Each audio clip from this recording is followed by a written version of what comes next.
इस तरह।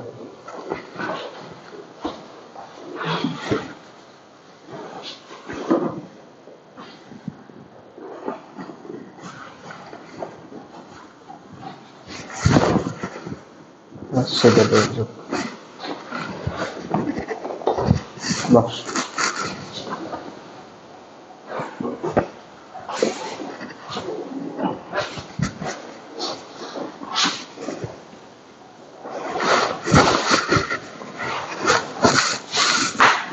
उल्टे देखो।